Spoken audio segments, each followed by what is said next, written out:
Oh, we have a great show for you tonight. We have a fantastic show. Very funny comedians. I know funny. Very funny. People always ask me who I think is funny. That's the number 2 question I get asked as a comedian.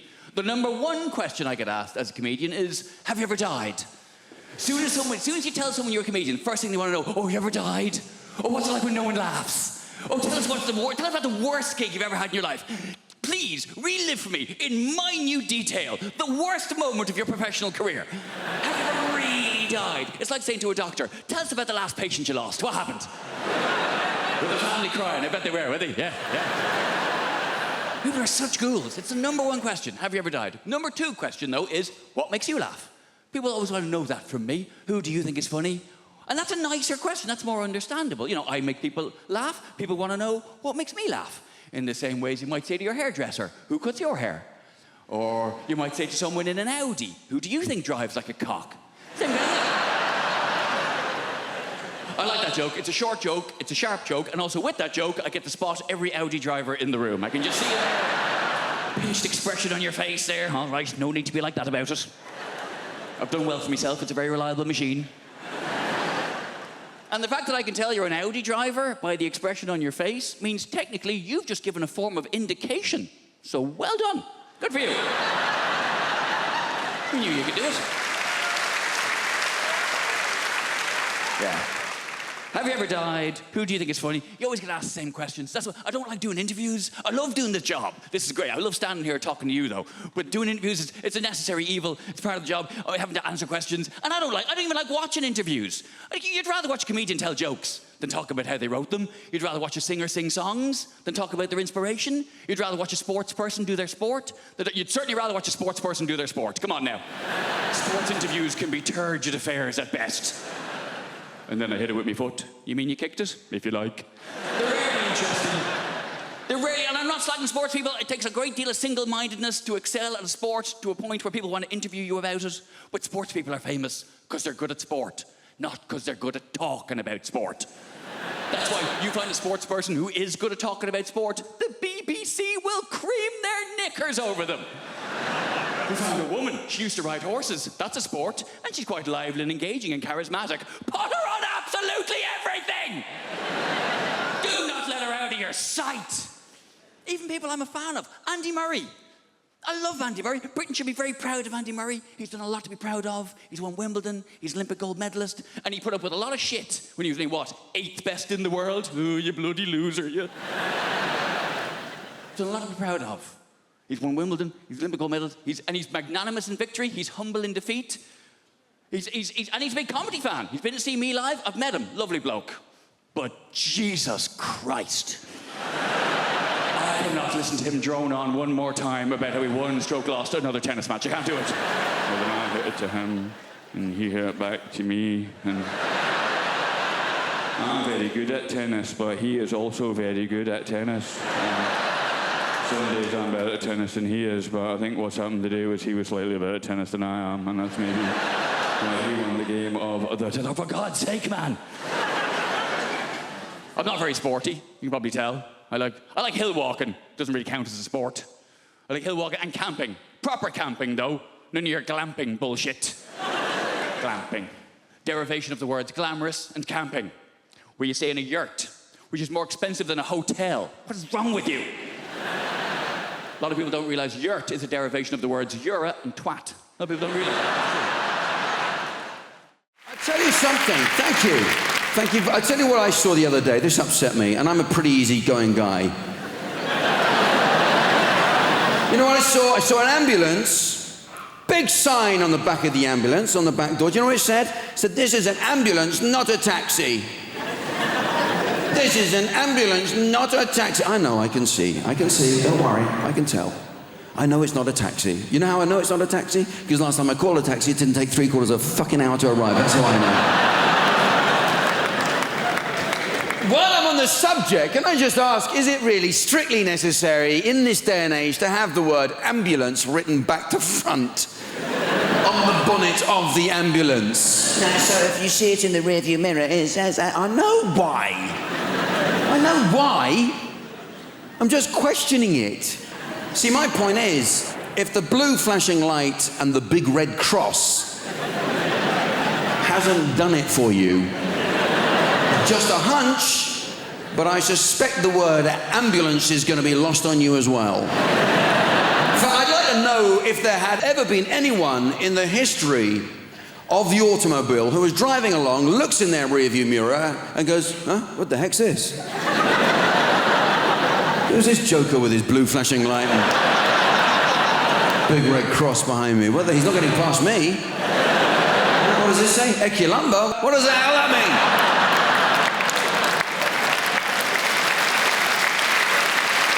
Not getting out of his way. There's some pushy Danish furniture company behind me trying to get past me. You gotta watch it. You gotta. They're all at it. I saw a fire engine, big sign on the back of the fire engine. You know what it said? It said, "Smoke alarms save lives." I thought, yeah, more like save you the bother of getting out of bed to put the fires out, you lazy bastards. You gotta watch it. AA vans. Well, Britain's 4th emergency service. You know, only in this country could coming forth be a boast. 4th, you say, my God, runner up to bronze. All the fun of taking part, none of the hassle of hanging around for a medal. Mountain rescue, they're grumpy bastards, aren't they? So you helped me down from a hill. You have no right to criticize my footwear.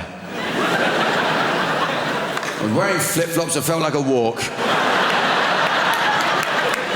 Volunteer service, you see, Jack. Yeah, and don't you keep banging on about it. Listen, pal, you wanted to rescue people, I wanted rescuing. We both got what we wanted, so shut your face. Going away with my wife, she does this thing, right? If you get her in an airport, I'm not allowed to have my own passport. It's embarrassing. It's embarrassing. I'm a 40-year-old man. I get to passport control. They say, you got your passport, mate? I'm like, no. I'm not allowed to carry it. Apparently, I'm not mature enough. I don't know what happens, man. The moment you get in near an airport, she becomes like some sort of Russian people trafficker. Do you know what I mean? She's like, I must have all the passports. You cannot handle passport. You are too stupid for passport. I must keep all passports in zippy clear travel document folder, huh? Alongside printout from TripAdvisor. But you may carry the bags. I'm like a peasant boy for the day. Oh, thank you, master. Thank you very much. Yes, it's a real honor for me to carry your bags, you know. 11 pair of shoes for 3-day mini break is a good idea, huh? Yes. Maybe you will become a centipede while we are in Egypt. Who knows?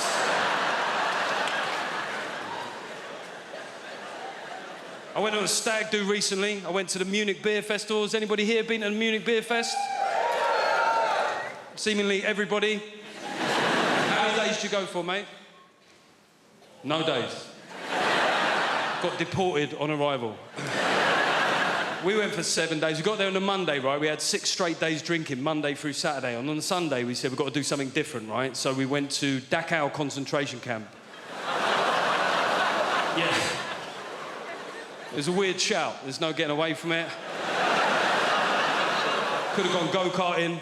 I said, no, let's do some World War II here. It took a long time to get there, and when we got there, it was shut. Now, yeah, it felt inconvenient. However, given the wider backdrop of historical suffering, I didn't necessarily think that my inconvenience was that big a deal, right? So I just thought I'll take it on the chin. But we had a mate of us called Tim, and Tim started popping off at the German security guard. He said, mate, it's a Sunday, yeah? It's a big tourist day.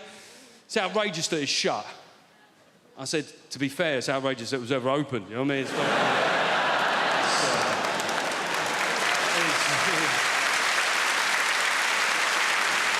It is weird that you're making this about you, Tim, to be honest. People say dumb things, though, don't they? I was having a beer with my mate Wayne the other day, and Wayne likes to tell you where he was on the occasion of big historical news events that happened within our lifetime, right? So I mentioned 9/11, and Wayne went, 9/11, remember where I was that day? I was like, don't care where you were. I don't see how it's relevant. I don't see how your whereabouts on that fateful, terrible day will form some sort of meaningful historical footnote, Wayne. I'm being honest here. He looked hurt. He went, I went, all right, where were you? He went, karate. I went, see, that was exactly the sort of trivial shit I was worried about, Wayne. He said, well, you know, I was in New York 6 months before that. Makes you think, doesn't it? I was like, no. No. To be honest, all it makes me think is I wish you'd been there 6 months later. Sorry. They know their wildlife over there in Australia, unbelievable. They have koala bears over there. They've so many of them, they've actually trained them to work in the cities. And get your guess, right? What job do you think koala bears do in Sydney at the moment? What job do they train to do? Give me a guess. What's that? To be bears. To be bears. They're kind of, doesn't take much training, Tracy, to be honest. Given that it's already a bear, it really, unless you want to be a different kind, you're no koala, you're a grizzly, get out there, go on, get out there, koala. Give me another guess. What do they train them to do? Koala bears. Cuddle is glorious. What a beautiful idea. They train them to work as professional cuddles. That's a fabulous idea. All over Sydney, there'll just be podiums sitting there with a koala on it, and you can walk up and go, I'm a bit down at the moment.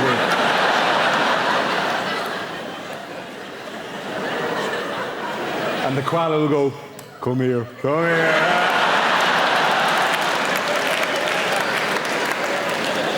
All right, now you shouldn't have now. Thanks very much. Brilliant suggestion. Give me one more suggestion. As phone sex operators. They train the koalas to work as phone sex, not actually just as operators, not actually to do the thing, but to go, I'll put you through now. So, well, you sound like you need a bit of loving, do you? Well, there's a very strict woman on line 4. I'll give you that to her, right? Because koalas are very good at that kind of notion like that. Or is it actually to talk to the customers? Oh, do you want to see what I'm wearing? I'm all furry and exciting, right? I'm the furriest little koala you've ever seen. I'm slipping out of the fur at the moment. Look at that. Do you like that? That's kind of sick. That's weird. What they actually train, the job they actually train koala bears to do in Sydney is to work as bicycle locks.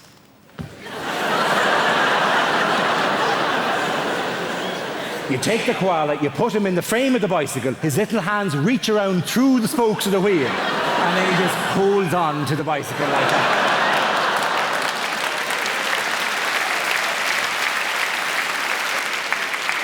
The finest answer I ever received, though, was in a university in Dublin, and I said, what job do they train them to do? And a student there went, is it guides for the blind?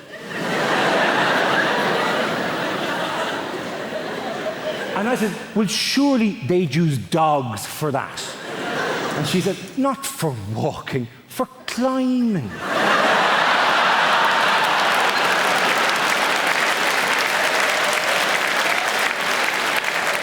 It's a glorious notion. The dog would walk the blind person to the foot of the tree,